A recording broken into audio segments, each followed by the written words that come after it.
Hello! Today I'm going to teach you how to make Greek letter shirts. It's possible that right now you have no idea what I'm talking about or what this is, and that's okay because I'm going to give you some history and lots of background info. So I'm involved in Greek life here at SUNY Potsdam. Females join sororities and males join fraternities, but if you don't fit into either of these categories, there's also co-ed fraternities out there. A lot of people will ask me, what is Greek life?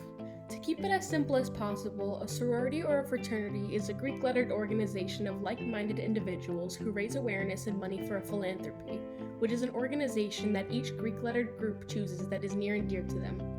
I'm a sister of the Phi Kappa Pi sorority here at SUNY Potsdam, and our philanthropy is the Juvenile Diabetes Research Foundation, which we hold fundraisers for every semester. In a sorority, you wear the letters of your organization across your chest as a symbol of pride to your group. Me personally, I'm almost always wearing my letters because I just love my sorority so much. So now that I've given you the gist of Greek life and the purpose of wearing letters, I'm going to show you how to make some of your own if you ever decide that you want to be part of a Greek organization one day.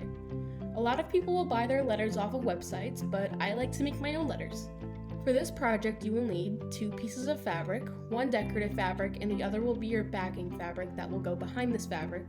You'll also need a shirt, scissors, a pen, tape, Greek letter stencils that I bought on Etsy, heat and bonds, an iron, needles, and thread.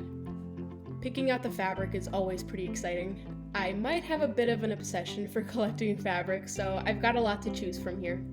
However, I've got my eyes on this Frozen fabric because I love the movie, so I've chosen this for my decorative fabric and this black fabric for the backing. First, you'll need to cut out your decorative fabric to fit your stencils. Place your stencils down backwards on the back of the fabric. My stencils are a bit worn out because I use them a lot, but they get the job done well. Next, you will do the same for your backing fabric with the bigger letters.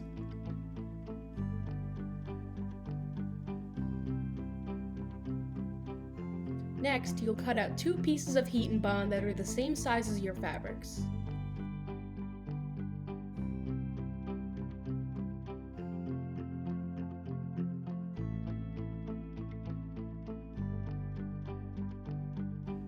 Now, you will heat up your iron and iron the heat and bond onto your fabric. Remember to place the rough side down onto the back of the fabric. Once the heat and bond is stuck onto your fabric, you will pull out your stencils again and trace them onto the back. Remember again that these letters have to be placed on backwards. I'll usually use tape to keep the letters down while I trace. Do this again for the backing fabric too. Once you've stenciled out your letters onto both fabrics, cut the letters out.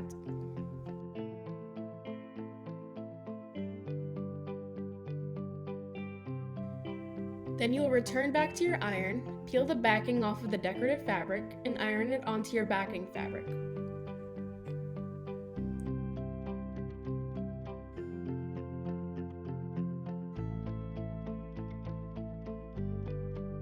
Once this is done, pull out your shirt and iron it out.